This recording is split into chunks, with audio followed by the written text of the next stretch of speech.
All right, welcome to another edition of the Here We Go podcast. Today we have a guest on with us. We have Colin Phillips. Colin, thanks for joining. How are we Yeah, doing no today? problem, man. I appreciate you having me. No problem. So I wanted to start out with something that I thought was kind of funny. So the Madden trailer dropped this week, and obviously the opening of the trailer is Justin Fields returning a kick. Was this a troll by somebody who's in the AFC North fanhood, or do you think they were trying to show off the new kickoff rules? So, I think it's kind of a little bit of both. I mean, it was definitely partially a troll because, like, whatever it was a month ago or whatnot, they were like, some idiot was talking about Justin Fields returning kicks. Listen, the way I'm looking at the Justin Fields thing, we just needed another quarterback. We needed a backup, right? Russ gets signed, Kenny's gone, so we just need a backup. So that's all that was. I think I'm cool with it. Like, I'm not gonna like lose sleep over it. Obviously, we're not going to have Justin Fields return kicks. It's obviously going to be Patterson. And then the backup returner is probably going to be what? Jalen Warren? Quez Watkins, maybe? Um, Yeah, we don't have a whole lot of options, and there's not a lot of depth there. It's pretty much hope to God that Patterson doesn't get yeah, hurt this year. I think I saw Allen posted something about maybe Jalen Warren was the backup last year. So I'm assuming he's going to keep that spot. But no, Fields is simply a backup quarterback. Would I like to see him start? Obviously. But Yeah, yep, I'm with you there. I thought it was a troll. I thought it was pretty funny, to be honest with you. It was quite I, entertaining. So I did too. There were so many fans who were furious. And I'm just like, I know. So all right, well let's get into some of the current state of the team here. So obviously we can start with the draft. There was a clear theme to that draft with three offensive linemen taken. What was your first impression of the Troy Fautanu draft pick? Um, I was furious that Cincinnati took Marius Mims. He was who I wanted. I was beyond furious. But I mean, I thought it was a hell of a steal. I mean, pretty much every big board had him either in the top 10 and then if not, like top like 12. So I mean, I guess the 12th ish best player at 20 overall, sure. Um, but my problem is with it, like we traded up for Broderick last year. He's obviously a left tackle naturally. Fautanu is also a left tackle, so it's kind of like what are we really doing here? I mean, what did you think about like the positionally like speaking? Like, what did you think? I half wondered honestly if they took him to be the center because he had position versatility going into this draft. I actually fell in love with him when I was watching the combine.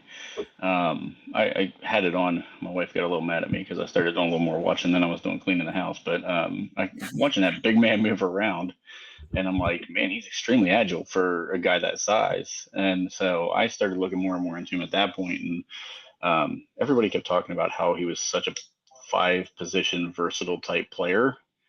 So when they drafted him, my initial thought was he's definitely going to be the right tackle. Um, Now, so a lot of people kept questioning because he is the better pass protector, but he's also older and he has a lot more experience in college than Broderick Jones did. So, I mean, when you're totally retooling an offensive line, if he's comfortable making the move to right and get Broderick back at the left, I hope it works out. But I liked him because I thought it was a great value pick at the time. Yeah, I mean, I agree that the value was 100% there. Obviously, he was the best player available. Other than, I mean, I would argue that Nate Wiggins was probably the better player. I'm trying to think who else. I mean, Chop Robinson was, but we don't need another edge rusher. Yeah, In no. regards to like positions we actually needed, I thought absolutely you're right. Like 100%, he was the best player available. But the way I'm looking at it right now, I mean, kind of pertaining to the position thing. I mean, Broderick started what 9 games last year. Yeah. I think all of his starts were at right tackle, if I'm not mistaken. Yep. So I mean, at Well, he this point, started one game at left he did. tackle. Yeah, you're right. Was it Houston or Baltimore? I think it was the Houston game. No, Houston. no, Yeah. I think it was the So Baltimore game. I think yeah, because Houston, I think he came in and then Yeah. whatever. Regardless, if he made 7, 8 starts at right tackle and then you draft a natural left tackle, at this point you keep Broderick on the right side. Listen, I'm just happy Mhm. both of our tackles are set in stone. Okay. You know how long it's been since we could say that? I mean, since like what 2018 with Gilbert and Villanueva, Yep. like I mean, it's a good feeling to have for sure. And then, I mean, we'll obviously get into Zach Frazier as well, but I'm really happy we did not take Barton with that 20th pick. I'm really thrilled with that because, but my last thing here on Fountain, man, I mean, it's like, I just question, is he too versatile for his own good? Like sometimes you hear the word versatile and it just means he can't really play one position. He's just average at two. Well, Yeah. if we draft the left tackle, he better be damn good at left tackle. Like, but I mean, that's all I got on Fountain. I was happy with the pick. I think value's there. I think one of Colbert's biggest issues was not drafting for value, was reaching on a guy like Terrell Edmonds, who was a third rounder, should have gotten Jesse Bates anyway. I don't even want to talk about that. Just stuff like that. It's like, I'm really glad that they're starting to make it more of a value pick instead of a reach for a position of need pick, Yep. Speaking of that, I actually was waiting to see what was going to happen with the second rounder. So you mentioned Zach Frazier already, and I was kind of worried, like, are they going to trade up and then lose that next or that second, third round pick by trading up to go get him? But they didn't. They stayed put, and then Zach kind of fell right into our lap. So what did you think about the Zach Frazier pick? Oh man, I don't get me started. I was in love with it, dude. Zach Frazier is by far my favorite pick of the draft, no question whatsoever. I've loved that guy since like the backyard brawl, this past backyard brawl, between obviously Pitt and West Virginia. I mean, I think it's a great pick. Dude, he's a little on the small side, but I don't care. He can snap the ball, which is already an upgrade from Mason Cole. Yes, but no, I absolutely love the pick. I love how physical he is. He's gritty. He's a wrestler, which is always good with those linemen on either side of the ball. I just really like the pick. And then obviously, like I said, he's a violent player. And I think that's what you want in a center. I know a lot of people were upset. They're like, well, he's a little bit too small. I mean, Pouncey was very small for the center position. Small. He was a small center. Granted, I mean, he was surrounded by a giant Ramon Foster and a giant David DeCastro on each side of him. But I mean, we're kind of sitting with the same thing. I mean, Sayamalo is a big dude. He's probably 6'6", and then Daniels is perfectly sized for a guard. So regardless, I don't think size is an issue whatsoever. I think he's a day one starter. I think we have our franchise center, and I'm absolutely thrilled. Like I said, my favorite pick of the draft. I'm really glad we didn't go the Quinyon or not Quinyon, Adonai Mitchell route. I thought Zach Frazier was the perfect pick. I did too. I agree, because I actually thought I'm a little controversial on this. I actually thought Zach Frazier was the best center in the draft. 100%. He was the only 100%. natural center. He was the guy who played center start to finish in his college career. Jackson Powers Johnson, I think, was a one-year starter. He had an injury history. Jackson Powers Johnson can't move. Can't move. So it's like, I mean, he can't move. So I agree. I think, I mean, I was on the Cedric Von Pran train all year. I'm a big fan of his. I like his frame. But yeah, no, Zach Frazier was probably, realistically speaking, was the best pure center in the draft. I want my center to be able to move, and Powers Johnson couldn't move. So made that decision easy. Zach fits the culture too. I mean, dude hobbles off the field on a broken leg. Like, I mean, what are you asking from an offensive lineman? You can't get any tougher than that. Yeah. So I like the Zach Frazier pick a lot too. So then we obviously have huge hole wide receiver, and they go with the first pick of the third round, and you go get Roman Wilson. How did you feel about Roman Wilson? At first I was like, okay. At first I was actually wondering why they didn't draft Peyton Wilson at that pick, but I mean, it all worked out. We got Peyton Wilson too. So yeah, no, I mean, I was happy with it. I didn't really know what to expect. I mean, he didn't have a lot of volume at Michigan, and that's kind of what irks me a little bit. There wasn't much volume there. I mean, did he even ever have over 60 catches in a season? I mean, don't think so. I know in 2022 he had like 34 catches, and I think this past year maybe 51. Is that like ballpark? Yeah. That's just the one thing that irks me, is a lack of volume. He's a hell of a route runner. Great separation rate. I think it was leading the nation, correct? Yeah. He had a lot of big plays, and I think that was kind Yeah. of the thing that sold them is he was a guy that took the top off a lot. Mhm. Um, he played primarily in the slot there, which is why I found the pick a little interesting because, Yeah. Yeah. yeah, did we need a slot receiver? Probably, but did we also pick like five of those guys up, in free agency? We needed Um, we needed yeah, any receiver we could get. If we're being honest here, any receiver we could get that was like good value, take it. Like at this point, because I mean, we walked into that draft, like we literally walked into the draft with George Pickens, wide receiver 1, Calvin Austin, wide receiver. Like, so yep. I honestly expect us to double dip. I mean, looking at it again, I wish we did. Um, but again, Roman Wilson, he had high separation. The 4.39 speed really excites me for sure. But yeah, that's all I got. I mean, I was really interested because I knew he was a smaller guy, so I'm an Ohio State fan. I watched the Big Ten a lot, and he played in the slot. They used a lot of motion with him.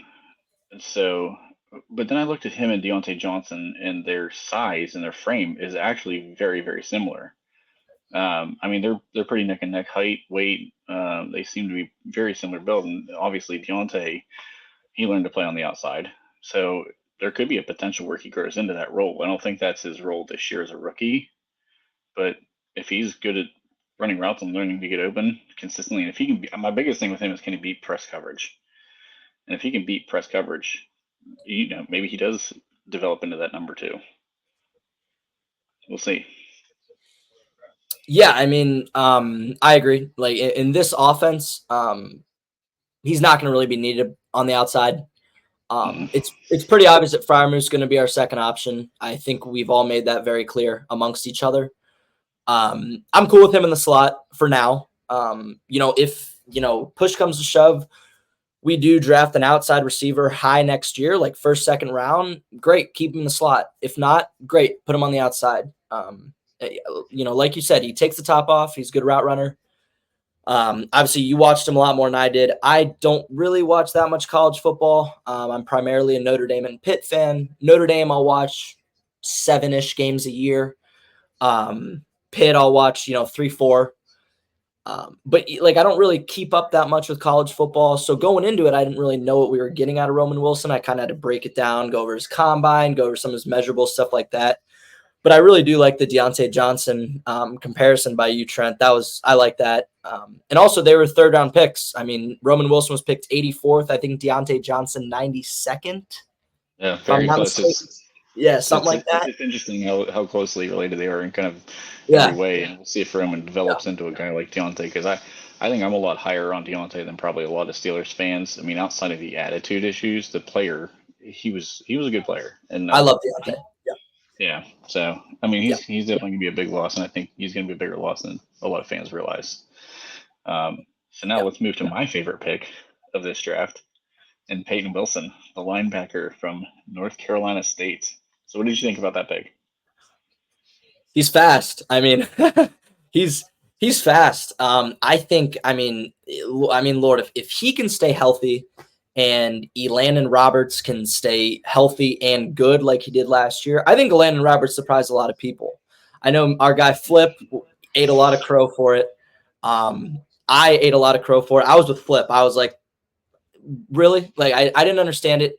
29, career backup, special teams merchant. Like, I wasn't thrilled with the signing, nor was he, nor were a lot of people. Mm-hmm. But boy, was he good, man. He was great. He did a great job with the green dot this year. I was really impressed. So, I mean, obviously, Patrick Queen, we know what we're getting. We're getting an all pro. We're getting a top 6, 7-ish linebacker in football. I mean, if Peyton Wilson can stay healthy, which obviously is a concern, and if he can continue that speed, I mean, with Queen, Roberts, and Wilson, man, that's a hell of a linebacker core. I mean, and I think that's something that really gets undervalued because obviously we talk about all the time. The middle linebacker position is not nearly as valued as it used to be, right? Yeah. The days where we had Farrier and Foot, right? Those were great. Middle linebacker was huge. We traded or James Farrier, big time player. Larry Foot, big time player. But now it's kind of one of those leagues. I mean, the linebacker position isn't really valued. But what I was going to get to here is like, people don't understand that all the elite teams in the NFL, okay, Bills, Bengals, Niners, Chiefs, Baltimore. I mean, those are pretty much the 5 like elite teams in football. What all do they have? 2 really good middle linebackers, right? Mm-hmm. Like, you got Warner and Greenlaw in San Fran. You got Bolton and Tranquil in Kansas City. I think Bolton's the most underrated player in football. Nick Bolton, Kansas City. Absolutely. Yep. So you got those 2 in KC. You got Pratt and Wilson in Cincinnati. They're both rock solid. You had Queen and Roquan Smith in Baltimore. Now it's going to be Smith and Trenton Simpson the second year out of Clemson. He'll be a great player, obviously. I mean, it's just one of those things where it's like nobody wants to admit that the middle linebacker is really important because all the elite teams have really good middle linebackers. And I just think it just doesn't get talked about enough. So I was really happy with the pick. Like I said, I expected us to take him with the 84th pick. He fell to us at 98. All good by me. So yeah. Well, obviously, Steelers fans, if you were watching last year, you know how important the middle linebacker position was because when we started bringing guys off the couch, the defense started struggling a lot. So it's definitely a value. And I think, honestly, the 3-4 defense, it's set up for the middle linebackers to have a major role, and they are asked to do an awful lot in our defense. So I think you need 2 good linebackers there. And you're 100% right. I did not think Elena Roberts was going to be worth anything more than just a backup role. And then, man, that dude had a phenomenal season. So Peyton Wilson, I think it's a clear-cut draft pick that he came here to help Minkah Fitzpatrick. And the agenda of the offseason is get Minkah Fitzpatrick back playing deep, to be a ball hawk, and to terrorize offensive quarterbacks. And getting a guy who can run with not only tight ends, but this dude could cover guys out of the slot if he learns to develop into a man-to-man cover linebacker. So, he wasn't asked to do a lot of that at NC State. He was primarily in zones a lot of times, but I found it interesting in camp.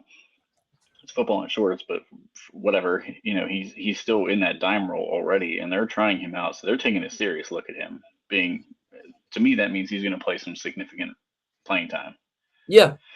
I mean, he's not going to play, 40% of the snaps, but he's going to play a high percentage of the passing situations. He'll play a third of the snaps, I'd say, 30% ballpark. Yeah. I'd be comfortable with that too.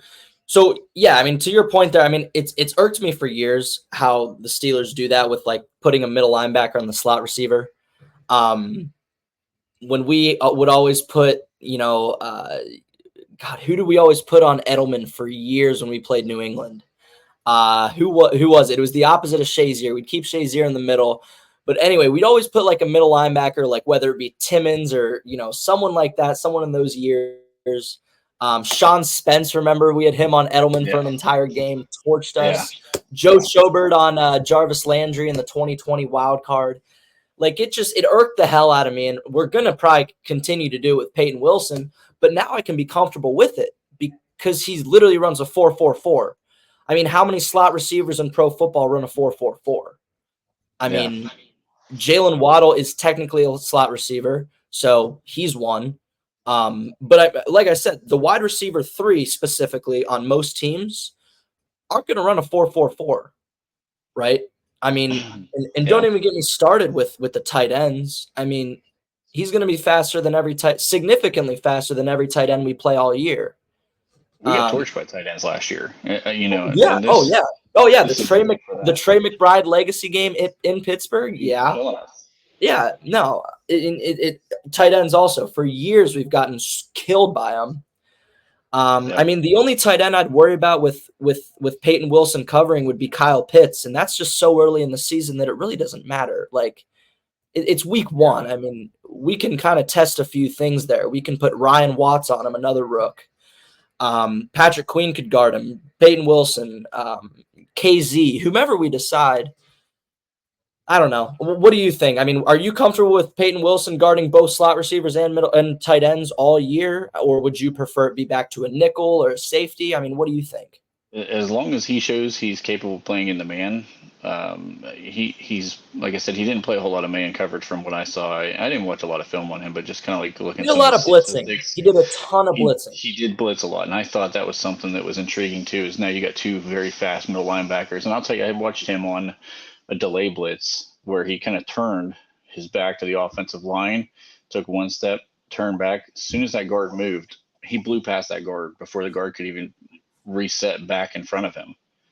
And that's something that with that speed you can utilize to your advantage. So you're gonna have two very fast linebackers on the field in obvious passing situations with him and Patrick Queen now. So I find that really intriguing, and it should open up the defense to do a lot of exotic blitzes, things that we used to see in the Dick LeBeau era. We'll see if they utilize that or not, but I find it fascinating that the potential is there. Yeah, no, I mean that. I mean, the blitz packages we can use this year are going to be insane. I mean, with if you want to go, Watt, Highsmith, Wilson, and Queen, plus your D line with Ogunjobi, Benton, and Hayward. I mean, good luck. Good luck trying to block that, right? I mean, with how fast him and Queen both are. I mean, I'm sure if he can stay healthy, like realistically, I guess if he has a really good rookie year, and Elandon Roberts, I think Elandon Roberts' contract is done after this year, correct? Or does he have one more year?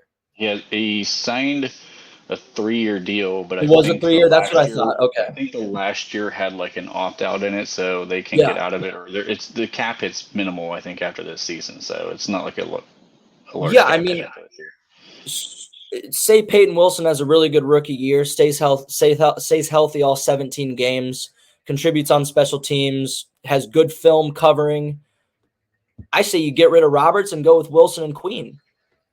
How fast is that? I mean, how fast are they going to be? I mean, I'm not banking on Peyton Wilson staying healthy, but say he has a really good rookie year, puts out good film, keeps up with the slot guys and the tight ends.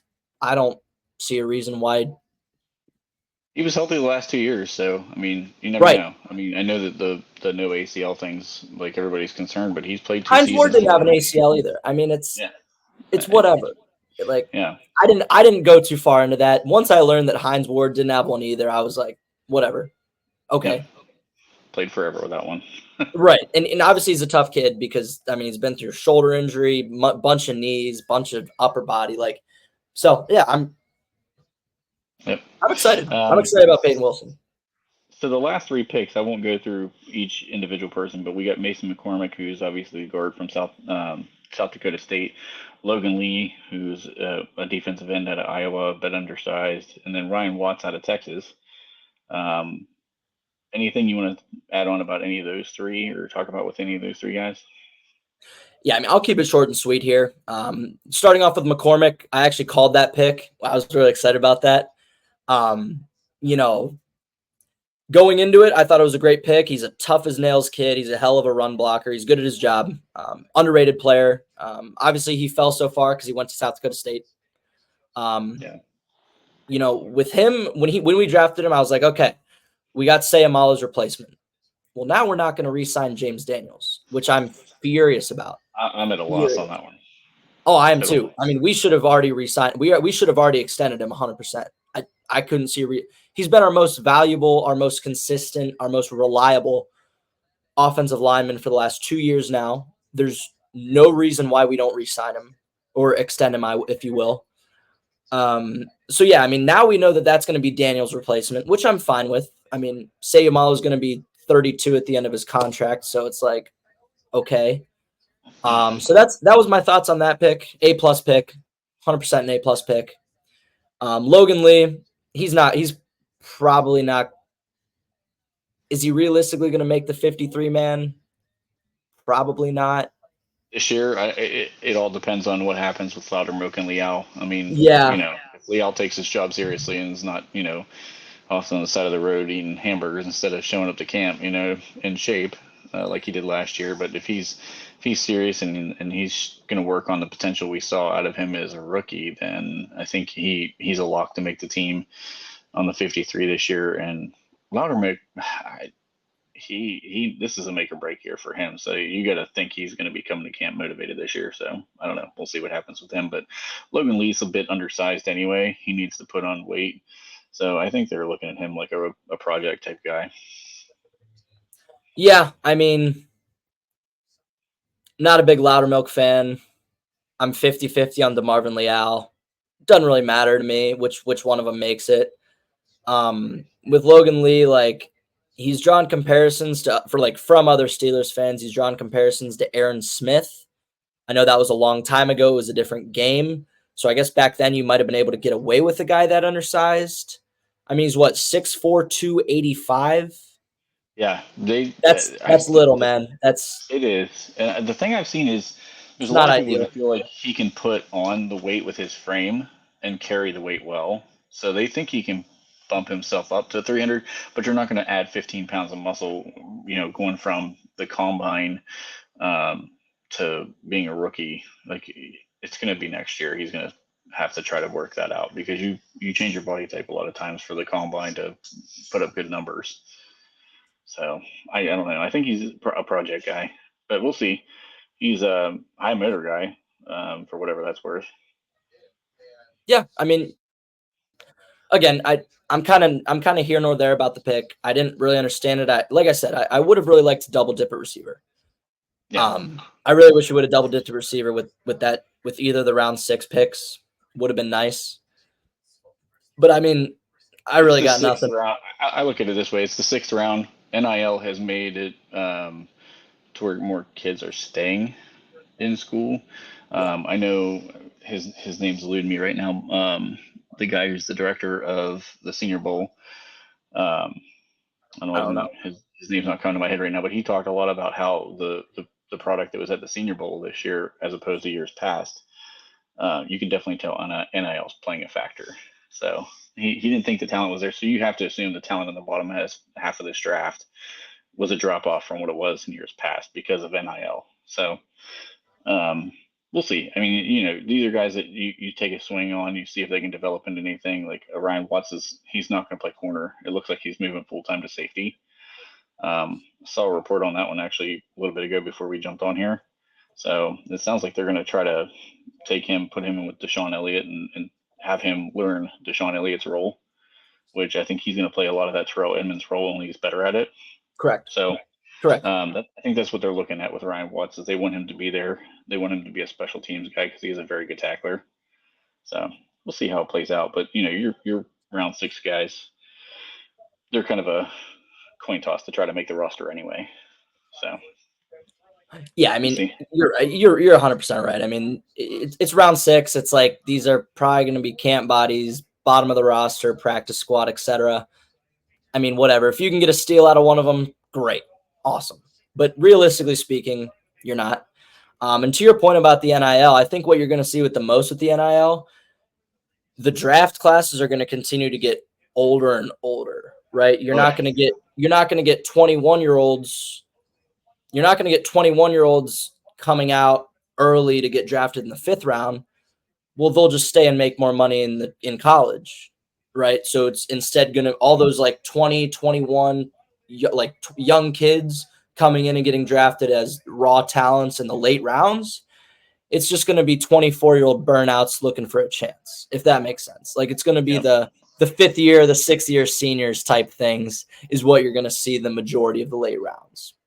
Yeah. So I'm gonna go off topic a little bit just because it question popped in my mind as you were talking there. So we were talking about Logan Lee, and then you led into the Marvin Leal and Loudermilk situation, and it kind of brought up the Cam Hayward contract to me. I think the Steelers have backed themselves into a corner with him. Like you have to extend him because you don't have any depth behind him. No. That's my thought process. Because who else do you have behind him right now? Benton could take his role and be another starter, but where are you at with that? Trent, me and you agree with a lot here. No. You're going to pay a 35-year-old who's on the decline 20-something million a year because of depth? No. The best option is what if you can keep him at 16 million? No, he's 35. He's 35. I mean, if he was like 32, go for it. He was 32 3 years ago. He's going to be 36 at the start of next year. Is he worth 16 million? No. Why would you spend any more money on that defense than you already have? You're going to have to pay PZ Jr. a lot of money. You're going to have to pay Minka Fitz another contract. Probably. Keanu Benton's going to make a lot of money. You're already paying Minka, TJ, Highsmith a bunch of money. I don't see a reasoning behind it. I say you let him play out this year, you draft a defensive tackle in the first round, and you call it a day. I can't believe that Cameron Hayward's being so entitled about this. Like, Cam, I understand, man. You're a Steeler legend. You've been a hell of a player, an all-pro. But at what point do you sit there and you say, okay, we appreciate your service, enjoy retirement? You know, Yeah. I can't get behind re-signing him. I just cannot. I cannot get behind re-signing him. And now he's going on Twitter and talking back to a bunch of trolls and fanboys and stuff. And it's like, all right, Cam, what are you doing? Like, I don't know. And So you I think, mentioned Benton. I think Keanu Benton's going to be the best defensive lineman we have for the coming future. Truly. I think Keanu Benton's a nose tackle. So Keanu's your nose. You got Ogunjobi and Cam, correct? Yep. So, well, I mean, now that I think about it, You're losing Ogunjobi's Ogunjobi next year too, so you're gonna have to exactly. replace two starters, which is that's why I think they've backed themselves into a corner, because I you think they don't did have too. the Now that I depth think about it, pieces behind Cam and Lario. You're not even sure if you have a depth piece behind either or right now. So I feel like you have to extend Cam, and then you draft either in the first or second round. I think you draft a defensive lineman to take Lario's spot, and you're gonna have to force him into playing time and starting playing time right away. So I don't want to do that with two guys, because then are you seriously going to take two high draft picks, like maybe a first and a third, on rookie defensive linemen? How do you you might address have the to. wide receiver position? What do we do at quarterback next year? There's so much in the air that I feel like they've backed themselves into a corner on that one. Yeah, I mean, now that I think about it, you're right. I mean, so Lario's contract was 3 years, 28 mil, correct? So It's that's the an worst average about. contract on our team. Take a deep breath. It's only an average about 9.3 a year. Would you rather repay? Would you rather repay a 29-year-old 9 million a year, or pay a 35-year-old 16 a year because of depth? Well, if we assume, and this is where a lot of people kind of go off the rails on this thing, I assume that Cam Hayward's bad year was due to the groin, not due to his age. Because in 2022, he had, 10 and a half sacks, was in the backfield a lot. I mean, he had a great year in 2022. So, Well, he had a lot of those sacks because Watt wasn't there to make the sacks. yeah. But no, still, I mean, even if he's in the backfield and he's putting pressure on quarterbacks, and, even when Watt is there, if Watt's getting the sacks, he's being effective as a defensive lineman. So, like, I don't know, is it simply the age, or was it the groin last year? well, it was Or definitely could a be. mixture. I think it was definitely a mixture of both. I mean, he got hurt. It was a weird injury. He's a hell of a run. I mean, he's a brick wall. If we're being honest, he's an absolute brick wall. But he's just not worth that kind of money, man. I mean, cool. We sign him another year or two. The most I would pay Cam Hayward is 11 or 12. Like, that's, if I'm the Steelers, if I'm Andy Weidel and Omar Khan, I'm looking him straight in the face and saying, hey, we'll give you another year or two, but 10 to 12 is your cutoff. Like, you're not making 20. You're not making 16. You're not making 18. You're not making, what he asked for, 24 at first? Hell no. Oh, there's no way he's getting that. 10 to 12 is going to be your cutoff. Because like you said, we backed ourselves into a wall. We're in a depth problem. We're not going to re-sign Lario. No chance. I was being a little bit hypothetical there, but we're not re-signing Lario. No chance. Mm-mm. Benton is our future nose tackle. Great. We got that down. But now we got two old, overpaid vets as our interior defensive ends. So it's like shit. Like, what do we? We're gonna draft one high. I mean, I would be absolutely buffooned if we did not draft a defensive lineman with the first overall with our first round pick next year. I would be absolutely, not only would I be throwing things, but I would be so shocked. I mean, it's kind of nice where we're at right now, though. If you really break it down, we're kind of in a good spot. Say we do go like 9-8, 10-7. Okay, you're not going to draft a quarterback with a 20-something pick, obviously. Mm-hmm. So you're guaranteed. We know exactly what we're taking. We're taking D tackle, wide receiver, 1A, 1B. If Fields and Russ suck, which kind of hoping they do, I'd like to see 5-12. If we're being honest, I would like to see 5-12, draft in the top 10, call it a day. Get me a quarterback. But no, I mean, you're totally right. Now that I think about it, we're completely backed into a corner with our defensive line. I just don't think the team's going to draft two guys to be starters on the defensive line. So you're going to pay a guy in free agency, assuming that Cam walks.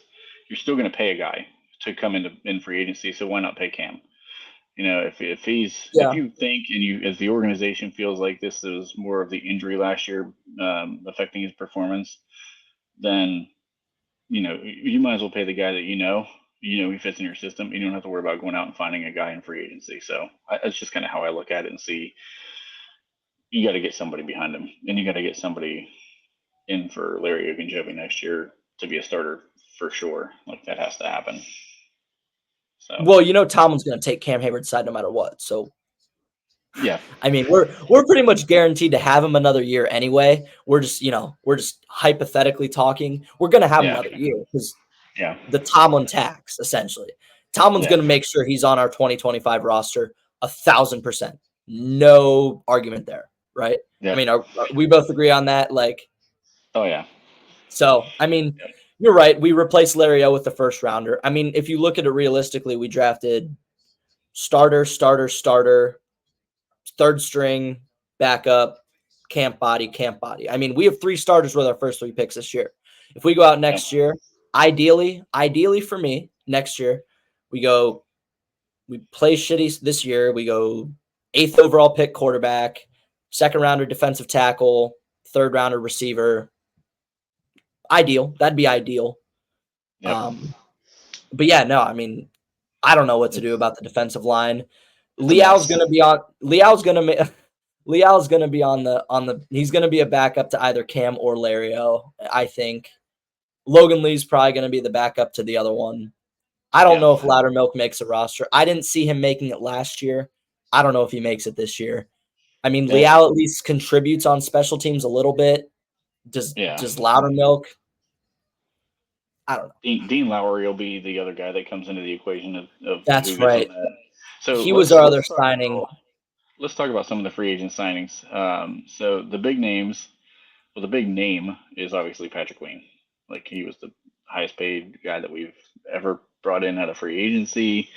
Dante Jackson, I think you would put him maybe second on that list because of the trade and what ramifications that's going to have. Getting rid of Deontay Johnson. Did we really get a talent for talent out of that trade and a pick swap? I don't think so. But I think you got to put him second on the list in conversation just because of how controversial it is. Some other guys I've got Deshaun Elliott, who I think was an underrated signing. Cordero Patterson, who I think is an underrated signing. Van Jefferson, Dean Lowry, Quez Watkins, and then obviously the quarterbacks. So out of those group of guys, who do you think, who were the guys that you were excited to see come over? And where do you think they fit into the team? Well, I'll tell you right now, Patrick Queen's the next jersey on that wall. 100%. Like I've made that decision months ago. Like I'm so excited for Patrick Queen. I mean, wow, we have a franchise middle linebacker since Ryan Shazier. It took us 7 years now to do it. Yeah. But I mean, great signing there. Deshaun Elliott, like we said earlier, I mean, Minka's my guy. I will defend Minka forever. I'm really happy that we got someone to play in the box so he doesn't have to. It's pretty clear that he excels in that center field-esque role. Yep. where he's just, playing deep and terrorizing the deep ball. If Deshaun Elliott works out and stays healthy, we're guaranteed to see another Minka 4+ picks year. He's gonna get 4, 5, 6 picks again if Deshaun Elliott can do his job. I think the Cameron Johnston signing, people don't understand how important punting is. Like, it's a game of field position. It's a game of inches. Well, if Presley Harvin we had 3 and out a lot last year. We're probably going to 3 and out a lot this year. With Presley Harvin back there, it's like, oh, well, they're going to be on their own 40 starting their drive. With Cameron Johnson, it's like, oh, nice. We got him backed up to the 15. Let's make something happen. Yeah, he's consistent. He's Yeah. consistent. That's the thing that you need from your punter is consistency. Yeah, every once in a while you see a boom shot from Presley Harvin, but then there's also the 15-yard shank that would head up out of bounds. Like, come on. So, the punter, that's gonna, I think, make everybody's blood pressure go back up, or come back down, I should say, with getting rid of Presley Harvin now. So, but I like the Deshaun Elliott signing a lot. I thought he was a very undervalued signing. I liked him. Like I said, he's going to play that Terrell Edmonds role that gave Minka the freedom to really do what he does best. And I think that was designed that way. And it, like I said, this offseason has been built around, defensively, I should say, it has been built around getting Minka back to being the playmaker. Yeah. He was the perfect guy to add for that. You still have KZ in the room, and they're still going to run that 3 safety package, but Elliott's going to come down in the box and play more of that box role with KZ back and Minka playing back. So I like that signing a lot. Yeah, no, I mean, those are my order of top 3. Patty Q, Deshaun Elliott, Cameron Johnston. We're looking at Cordell Patterson was an underrated pick. We need a return man. Fine. Return man / RB3. I mean, I don't see him being on the roster for 2025. Probably not. But it was a good signing. He was cheap. Dean Lowry, his film is awful. His numbers are not good, but he's depth, and we needed depth. Exactly. In my opinion, you were better off keeping Armon Watts and Montravius Adams. Well, I thought those, Adams, right? We do still have Adams. But yeah, Armon Watts graded out really well this year, didn't he? Mm-hmm. Like this past year, was he like our breakout grade or something? Yep, he played very well. He gave us pass rush depth at that defensive line position. That it was really just him and Benton were the only two getting pushed inside. Yeah, no, Armon Watts was really fun to watch last year. I didn't understand why I didn't re-sign him. I thought that was completely asinine. But again, Dean Lowry's depth, Quez Watkins' depth. Actually, Quez Watkins is probably going to be wide receiver 5. Let's see, did I miss any? Dante Jackson. I'm with you. Everything you said, I agree with. It's a talent for a talent, but we lost the trade big time. Yeah, that's all I got. We're overpaying him anyway. I did a cornerback episode breaking them down, and the only thing I could think of to have any positivity towards this thing would be Dante Jackson is a very different player than Joey Porter Jr. He does bring a little bit more of a speed element that Joey doesn't, and he's a bit more of a sure tackler. Yeah. So I think it shores up some of that stuff. So like the constant yelling at Levi Wallace for getting torched downfield. Dante Jackson can run stride for stride. Now he will bite on some double moves and he's going to take some deep shots. But again, if we're playing Minka back, he can help erase some of that stuff. So the mistakes that are really Dante Jackson's biggest issues, Minka can help with. Whereas the other side of things is he's also played some press man in his career. He brings another element to that side to where he can help Joey. It's just a matter of how often does he get beat deep. So, yeah, I mean, from what I've seen, Dante Jackson is primarily a better zone player. He's definitely a better tackler than Joey Porter Jr., but not really necessarily a great tackler. He's never played in the slot. He's definitely going to bite. He's a little undisciplined at times. We're going to give up some deep shots from Dante Jackson. But I think it's going to help him out a lot because, like we talked about earlier with the 2 new middle linebackers that are speed demons, very good blitzers. Healthy TJ, healthy Highsmith, year 2 Benton, healthy Cam, knock on wood. The pass rush is really going to help out that unit this year. And then Minka in the back taking care of business, kind of cleaning up the corners issues. Because, Joey Porter, it's only his second year. He's still going to have some mishaps. He's still going to, have some stupid-ass penalties or, missed tackles or getting beat deep. We're playing some really good offensive team, some really good quarterbacks, some really good offensive teams this year. Everybody's going to have some mishaps, but it's just a matter of, keeping them at a minimum, I guess. Yep. And, Yep. We upgraded corner. Great. We downgraded receiver by a lot. But for me, the one upside of it is I'd rather upgrade corner because we're in a run-first offense, Like, we are, like, Najee and Jalen Warren are going to get 300, 350 touches each. Like, so, cool. That's really all I got. I don't really have much on the free agents. I was kind of here nor there. I was really more excited about the draft. I thought Omar Khan, 2 A+ drafts in a row. Let's keep it rolling in 2025. That's Yep. He's knocking it out of the park in the drafts for sure. yeah. Where are you at right now on the quarterback conversation? What do you expect from Russ? What do you expect from Justin? I'm going to preface by saying that I would have much rather stayed with Pickett in 2024, had him shit the bed, go 5-12, and then get me a good quarterback next year. They had other plans. They think Russell Wilson can win now. He did grade out 14th best quarterback by PFF. Fun fact. Let's be realistic here. He graded out 14th in the league without a really good receiving core, shitty running backs. 26-8 TD to interception ratio. Was he really that bad as they all want to say? No, I think he was fine. Does it kind of irk me a little bit that Denver paid a lot of money to get him out? Yes. Like, that scares me. Yep. But maybe it was kind of just Denver's attempt to get younger, give Sean Payton a rookie, give Sean Payton kind of a project instead of Russell Wilson, who's already been a Super Bowl winner, a Pro Bowler, an All-Pro, a 4,000-yard passer, a 30-plus touchdown pass. Like, you know what I'm saying? Mm-hmm. Both things can be true. Like I said at the beginning of this, man, I don't know if Justin Fields is anything more than a backup quarterback. He can run the ball. He's athletic. He showed flashes. He definitely wasn't given any help.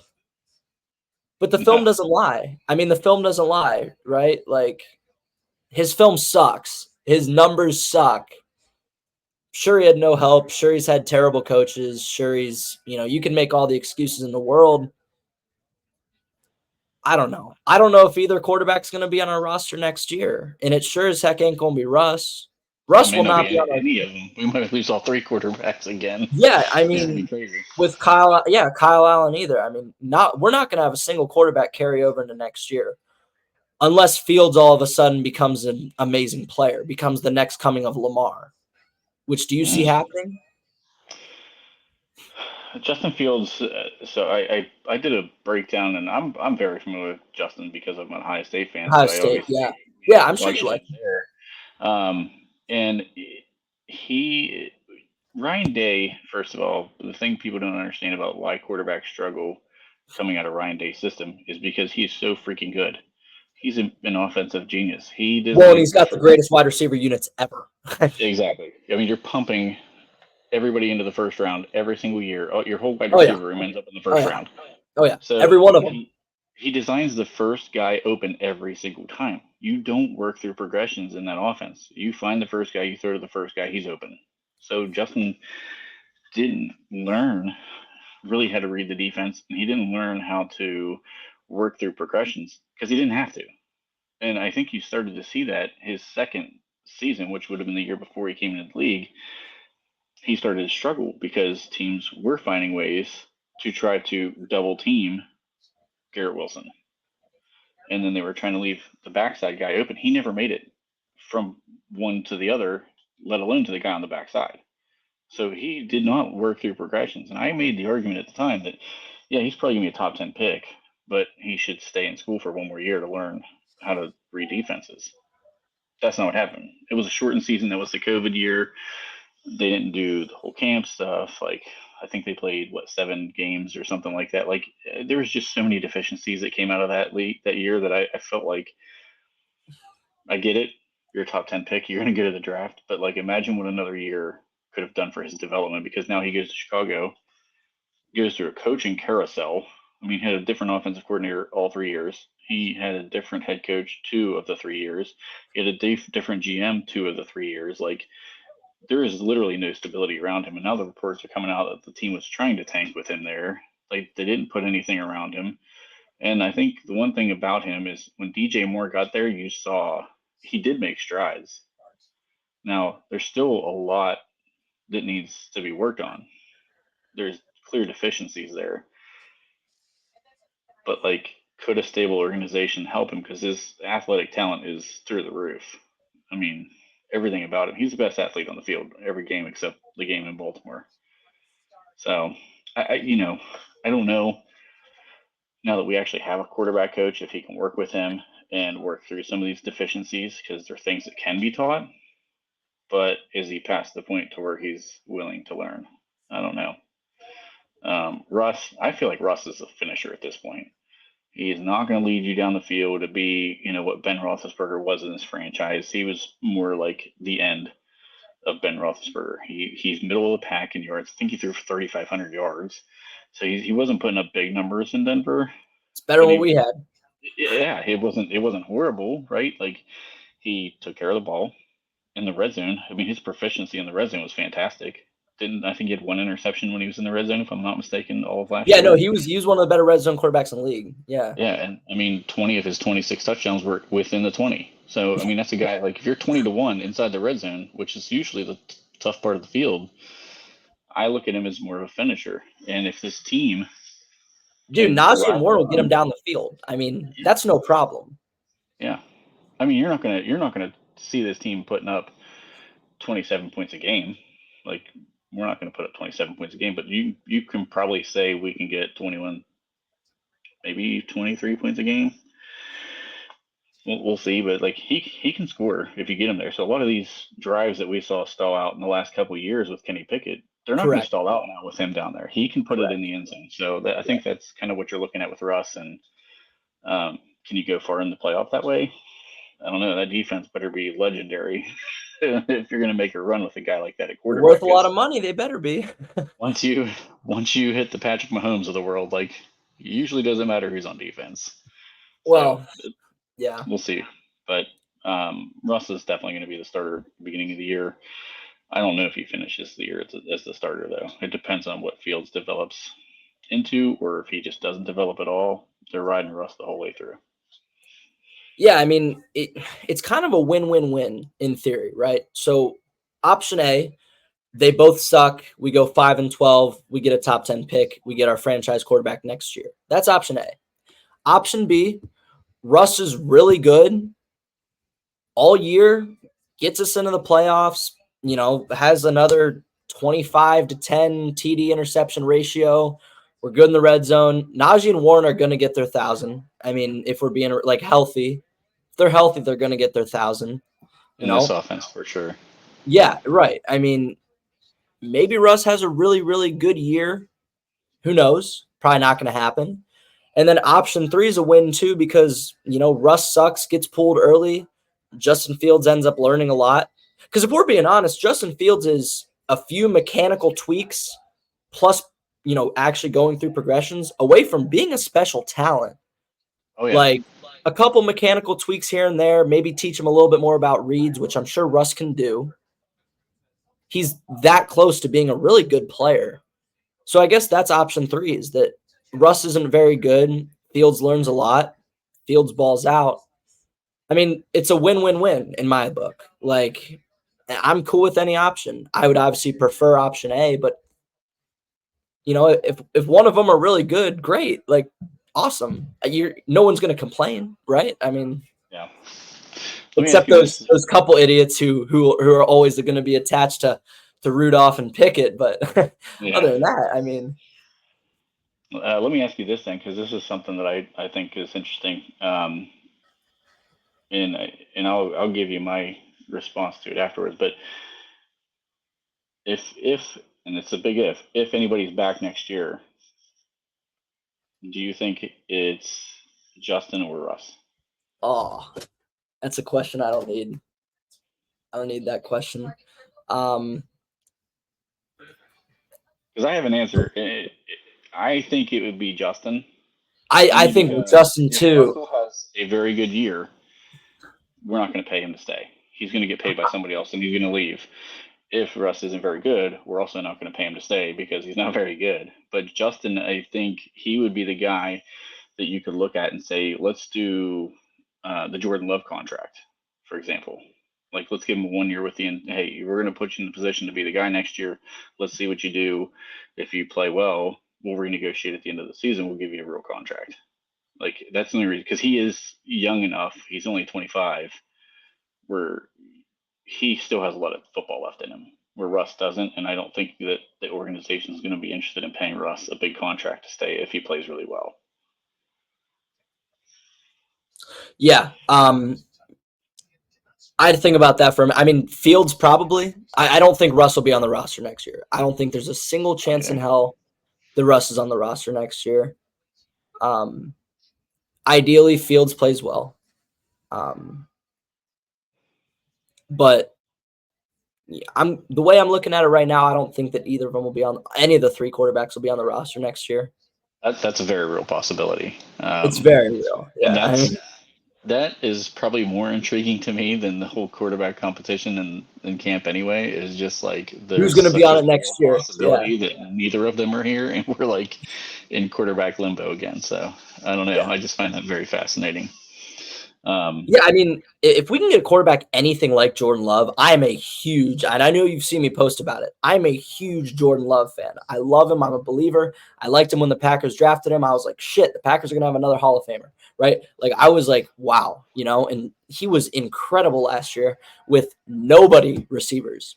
His leading receiver was Jaden Reed and Romeo Dobbs. Are you kidding me? I know.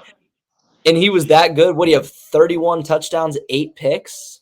No, Yeah. 34. I think he had 34. He was pretty much up in the top 3 or 4 in pretty much every statistical category for Yeah, quarterbacks. if we can get anything like Jordan Love, thumbs up. I would be thrilled. And have you been seeing any of that about like Dak being our quarterback next year? Yeah, I've seen. Was it Jeremy Fowler? I think Jeremy Fowler from ESPN was like the first guy who kind of put that out there. And What do you think? I think I think he's got a stranglehold on Dallas too. I think he's in a similar situation with them that I was just talking about with Cameron Hayward and us. Is I think that he has, because I'm pretty sure he has a no trade clause in his contract, so they can't dump him early. So they either have to extend him or they know that he's going to walk and they're going to basically take a compensatory pick for him. Which who in the world? Dallas is going to be good enough. They're going to be in the same boat. They're going to be at the end of the draft somewhere looking for a quarterback.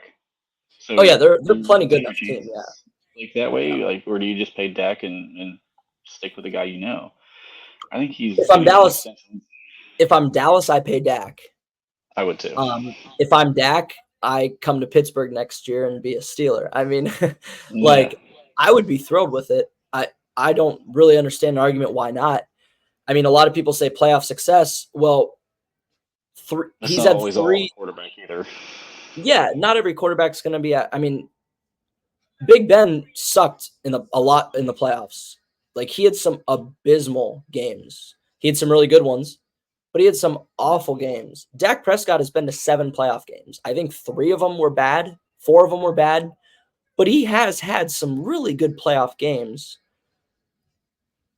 I mean, I don't know. Bad rap's unwarranted personally. I think he gets a bad rap, but I don't think he's nearly as bad as people make him out to be. Has Mike McCarthy coached a top 5 quarterback ever for years? How did they do in the playoffs? Not great. Could that be a part of it? Could Dallas's terrible defense be a part of it? Like, oh, they got torched. I mean, how's that on Dak? Yeah, I mean, Jordan Love and a bunch of nobody receivers torched Dallas. Like, and nobody wants to talk about that. People want to blame Dak. Jordan Love put like 404 on their faces. Yeah. And then again, Yeah. going back to Mike McCarthy, he didn't have success with Rodgers. How the hell is he going to have success with Dak Prescott, right? Like, Yeah. I don't know. Yep. I think Dak gets a bad rep. I'm a huge Dak fan. I think he's like top like 7, 8 in the league ballpark. Yeah. Yeah, he's a good quarterback. I just don't know why Dallas wants him. It's like Dallas fans are really hard on him. I don't know. I don't get it personally, but so let's wrap this thing up a little bit. What do you got for breakout players this year? Who are your breakout player picks? How do you want to do it? Like offense, defense, or We can do one of each if you want to do that. okay? Keanu Benton, Pretty good. 1,000%. And then I think on offense, I mean, I guess it's basic, but Najee Harris. I think Najee will have a huge year. He's playing for a contract, and I'm sure we'll talk about that at some point soon, later down the line about that because that's definitely something. But Yeah. I mean, yeah, I think Najee will have a really good year. He finally has a decent, hopefully, really good put together line. He's got Russell Wilson or Justin Fields, which are both upgrades from Pickett. Arthur Smith, more of a, well, way better than Matt Canada anyway. I'm really Yes. excited for Najee's year. I really am. I'm really excited. I really want Najee to have a big year. I really do.